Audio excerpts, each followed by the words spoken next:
Hello friends, hello guys, nizere ko mumeze neza mwese mukomeje gukurikira KTV Skills. Tugiye kurebera hamwe uko Miss Muheto yagiye mu rukiko ku musozi w'video ndabagezaho uko yavuye mu modoka we na Mavuta bava mu rukiko bajya ku rukiko kabisa, ndetse tunarebere hamwe n'ibindi byinshi bigiye bitandukanye bishinjwa kuri Divine Muheto, aho urukiko rwanzuye ko ruzasomwa umwanzuro ku itariki ya 6 Ugushyingo 2024 saa 9 z'amanywa ku rukiko rw'ibanze rwa Kicukiro. Noneho murebe ngiyo imodoka yazanye Divine Muheto kabisa, imuzana ku rukiko. Urayibona imodoka ya RIB, ngiyo abapolisi baba bayiri iruhande nk'ibisanzwe.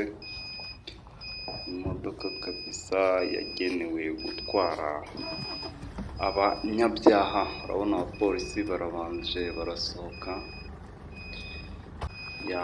Mwibutsa gukora subscribe kuko amakuru yose mashya urajya uyabonera kuri channel yanyu y'abanyarwanda bose bashaka kumenya ibigezweho.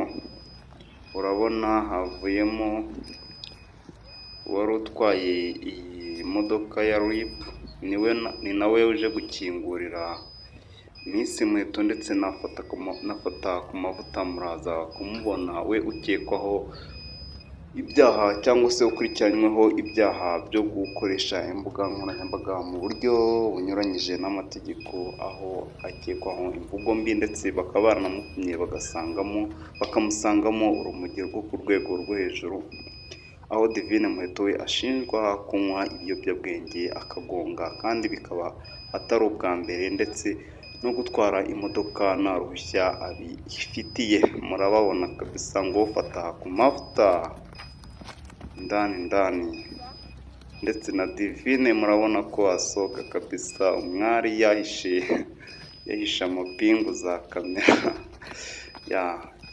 Nubwo ndi kubiseka ntibisekeje, ariko birababaje kumva Miss Rwanda akekwaho kunywa inzoga kabisa. Aba ari ibintu bitoroshye. Ciao ciao, Imana ibarinde.